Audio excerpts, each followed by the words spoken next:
Ladies and gents, welcome back. Symbology has been a large part of people's lives in the past, a long time. It's been a long time, and some symbology is allowable in certain circumstances, where other symbology is, well, just less seen as a thing that we have in certain areas. Let's just say that. And to talk about this today, I'm bringing in AJ. AJ, welcome to the show. And why is it that Thanks very much, Clyde. Nice to be here. Thanks for having me. why are we talking about symbology today? You recently received your Canadian citizenship, a thing that takes a long time to get. And, Eh, well, go on. no, it took me 8 years to get to finalise and get this Canadian citizenship.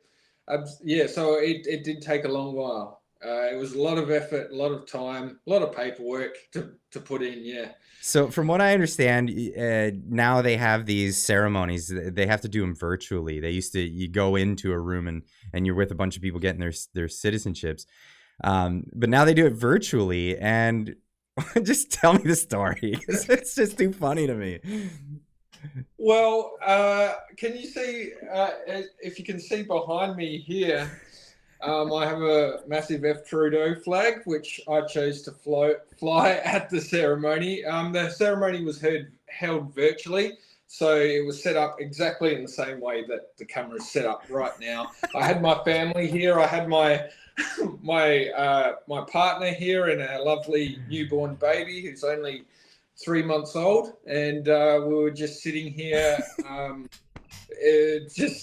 Doing the citizenship ceremony, which is a legal requirement. It's the Beautiful final family, by the way. stage. Beautiful family. Oh, thank you very But much. Yes. but why did you feel it would be comfortable for you to have that behind you at your ceremony, Oh, official I, ceremony? it's just part of the decor, really. It's just part of the decor. I didn't really think much about it. I just, I put it up. Everybody else had sort of their symbols up, their symbology up. There was, people there with flags from their own nations, their original nations, let's say, where Right. they were born. There was people up there with variants of the Canadian flag, and one in particular with the LGBTQ colours, sort of variants on across the flag. And then there was me with the Trudeau flag. So why not? Hey, why not? Why not? So, what happened then from there? That I mean, were they fine with it, or is it? No. We started off in the ceremony. Everybody had their flags. Everybody was celebrating, waving, little flags and stuff like that. And we were just waving at everyone. Yes, yes, hi. And then after a couple of minutes, maybe 5 minutes, we got pulled into a separate meeting room, Okay. and asked to take our flag down. And I said, why? Everybody else has got their flag up. What's wrong with this? And the person said it's offensive. And I said, why is it offensive? Like, everybody else has got their flags up. I can have my flag up. And she said, all right, I'll speak to a manager. I'll send a manager. So we were sitting there waiting. We missed out on 10 minutes of the ceremony. We were sitting there waiting for this manager to come along. And the manager's trying to come up with a reason why we can't fly our flag. And so the first reason she gave was, you can't fly that flag because it's political. Right. And I'm like, isn't that every flag?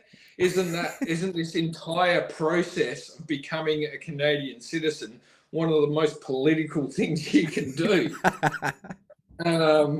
And then she said, okay, well, you can't fly the flag because it's got profanity in it. And I said, and I looked behind me at the flag, and I said, I don't see any profanity. Do you? Do you, hun? I said to my partner, do you, honey, see any profanity? She's like, no, there's no explicit profanity. It's all implicit.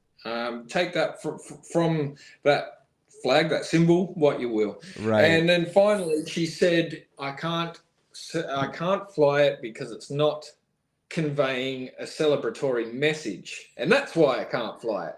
And she thought she had me there, and I said, that's your interpretation of this flag, of this symbol. To me, it's very celebratory, because it symbolizes to me a realization of Canadians coming together and exercising their God-given rights and freedoms, as stated in the Canadian Charter of Freedom, Rights and Freedoms.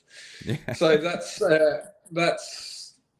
why it's celebratory to me, and it is that whole freedom convoy that went across Canada at a time when I had just lost my job and we were pregnant with our first child. Gave me a lot of hope, gave me a lot of faith in Canadians, where I sort of had lost faith in let's say the Canadian flag and what Canada was. Yeah, well, that's really tough to have to deal with, losing your job. There's a lot of people during the whole pandemic that had as well, for whatever decisions they made about medical choices. Yeah, we don't even have to dig too deep to know what was going on there. For any But yeah, I particular was reason. I was a senior employee for the BC Public Service. So I was a government employee, and I spoke out against the mandates, as others did as well. Yeah, good for you.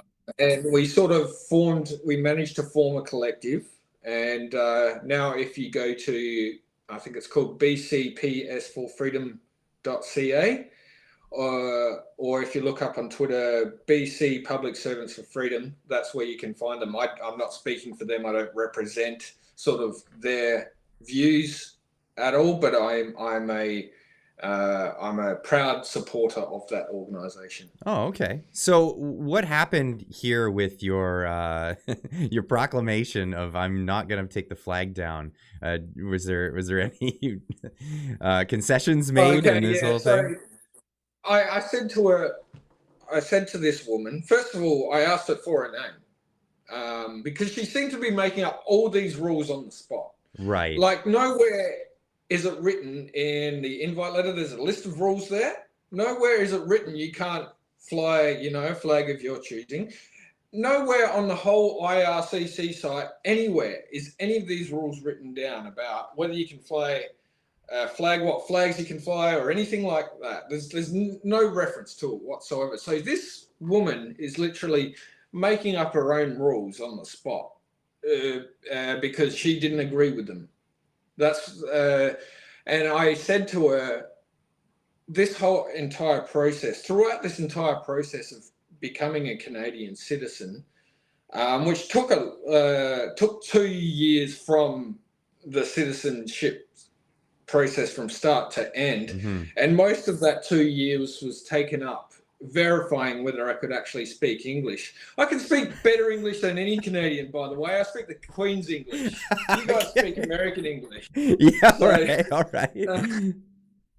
but yeah, most of that time was taken up verifying. I said, throughout this entire process, you're hammering into us the principles of freedom of expression that's given in Canada.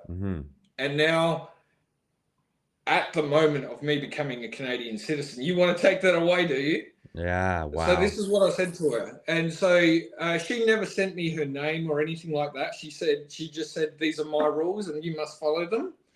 And otherwise you're going to be kicked out of the ceremony, and therefore I would have to forfeit my citizenship.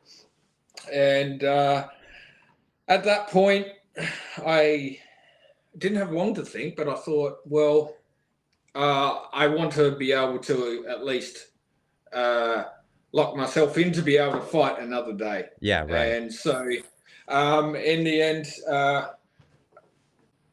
power unfortunately wins over logic. And so she won that battle. She had the power. And so I ended up taking it down. My partner advised me to sort of angle the camera out, and then this unknown woman said to me, well, if we see any hint of the flag, and we'll be watching you. Right. If we see any hint of it, any hint whatsoever, we're going to take it down.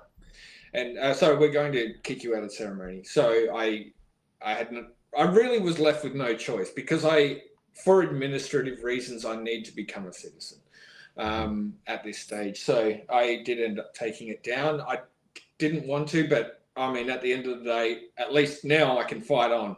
I can use my freedom of expression to its fullest extent now. Absolutely. And well, I'm a proud Canadian born and raised here, welcoming you to our nation as a fellow citizen. This is good to hear. But like at the end of the day, what makes you, coming from Australia, want to become a Canadian citizen? What's the drive?